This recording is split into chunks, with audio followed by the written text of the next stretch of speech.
Hey guys, welcome back to a brand new video. My name is Austin, and you're watching xtendertech. So before we get into today's video, please don't forget to like and subscribe and hit that bell notification so that you can get all my notifications when I upload any videos. And now let's get into the video. Also, I wanted to tell you guys about this amazing app that I found a few weeks ago. It is called Wallpaper Tree, and this app is truly amazing. They have the best high quality wallpapers that you cannot find anywhere else, and you guys should really check this app out. They have a ton of free wallpapers that you can go and find, and trust me, you will not be disappointed. And if you choose their paid subscription, they plant a tree. And paying for this app is extremely beneficial to the planet because they take a huge portion of their revenue and they put it towards planting trees. You guys, please go and download this app and use it. This app is truly amazing, and I promise you guys, you will not regret it. All right, let's start the video. Today, we're going to be talking about how you can drive 370 miles on your Tesla, how that is possible, and if you can drive even further than 370 miles. The first area we're going to talk about is batteries. This is a big component to being able to go 370 miles on one charge. So in the Model S and the Model X, they use these battery cells. They're named the 18650 cells. There are 7,104 of those battery cells in the Model S and the Model X with 16 modules. This can be between 80 and 100 kilowatt hours. Tesla has got it to 100 kilowatt hours, and this is when you hear people talking about Model S's and X's, you may hear that I have a Tesla Model S 75D or 100D or P100D, and that 75 or 100 is basically the battery size. Tesla does software limit the amount of energy that is able to be stored in their batteries. That's for the Model S and the Model X. Now moving on to the Model 3. The Model 3 has 4,416 2170 cells. All of these battery cells are lithium-ion cells, but take note in this. The Model 3 is somewhat of a cheaper version than the Model S. A lot of the technology that they use is the same, but when it comes to the batteries, that is where they are different. The Model S uses 18650 cells. The Model 3 uses 2170 cells. And the difference between those is that one is smaller and the other is larger, being able to hold a lot more energy. The Model 3's battery can hold up to 80.5 kilowatt hours. Compared to the Model S and the Model X, where they can hold up to 100 kilowatt hours. The Model 3 holds a little under that. Now moving on to the motors.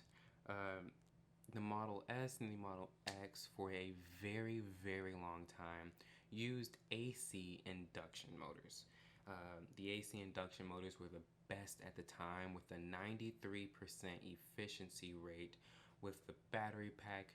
With the Model S, you were able to go about 315 miles. Now, Tesla has upgraded those motors to permanent magnet reluctance motors, and we're going to get into this. Before the Model 3 was made, Tesla only used AC induction motors. Those AC induction motors, like I said, were the best at the time. And yes, they are a little bit more expensive than the permanent magnet reluctance motors. When the Model 3 was made, it was made with permanent magnet reluctance motors being cheaper and being more efficient, having that 97% efficiency rate. Now, with the battery being 100 kilowatt hours or 80 and a half kilowatt hours, and you having a permanent magnet reluctance motor with a 97% efficiency rate, you tie those two things together, and both of those play a big part in getting that 370 miles of range. The more efficient the motor is, the less energy it uses, the more energy stays in the battery pack for you to go much further to your destination. The Model S, Model X, and Model 3 can all have up to 2 motors, one in the rear, one in the front, allowing for the car to have all-wheel drive. And when you hear people saying, I have a Model S P100D, the P stands for the performance motor, the 100 stands for the 100 kilowatt hour battery pack, like we said before, and the D stands for dual motor. Then we go to the aerodynamics of the vehicle. This is a very, very important part when you come to make an electric vehicle. If your electric vehicle is not aerodynamic at all, you can kiss the efficiency of the motors, and I don't care how large your battery pack is, you can kiss that 370 mile range dream goodbye. When you drive an electric vehicle, air needs to be able to slide over the vehicle easily, seamlessly. The car needs to be able to pierce through the air. And if your car is a box, your car was going to be not only less efficient, you're going to have less range. The Model S, the Model X, and the Model 3 are extremely aerodynamic vehicles. Now, the Model S has a drag coefficient of 0.24, and the Model X also has a drag coefficient of 0.24. This is amazing, especially for a large sedan and a extremely large SUV, especially when you look at the Model X. Moving on to the Model 3, the Model 3 has a drag coefficient of 0.23. Now with that smaller battery pack, those permanent reluctance motors, and a drag coefficient of 0.23, this is how the Model 3 is able to get 325 miles of range.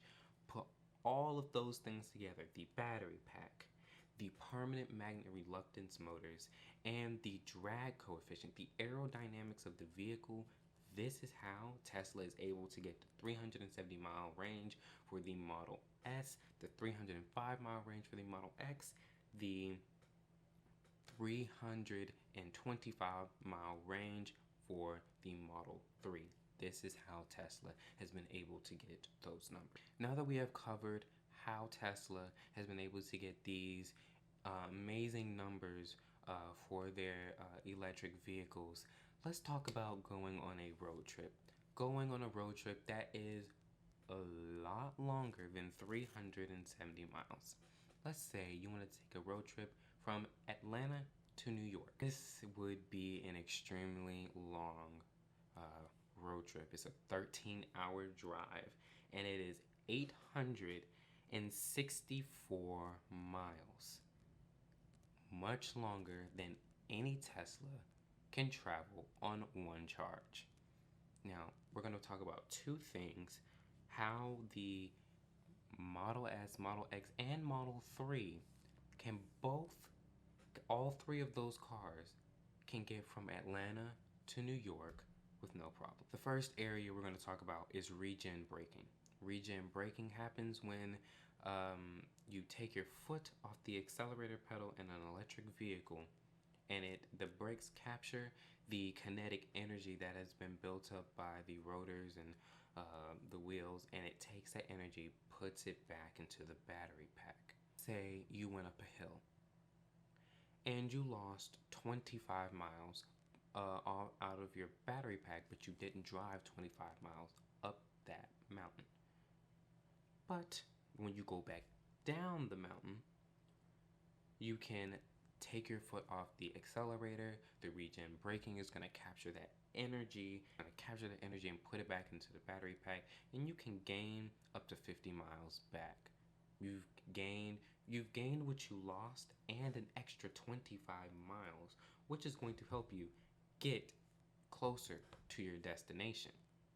So regen braking for all electric vehicles, the BMW i3, the Tesla Model S, X, and 3, and the upcoming Model Y,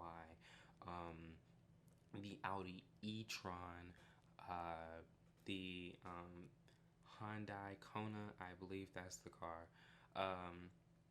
All of those vehicles have regenerative braking, and that is very important, especially when it comes to road trips. And another important area that is exclusive to Teslas only is supercharging. Now, supercharging is what is going to get you from Atlanta to New York. That regenerative braking can help you probably go maybe 400 miles, maybe a little bit longer. But that supercharger is going to ensure you that you get from Atlanta to New York no problem.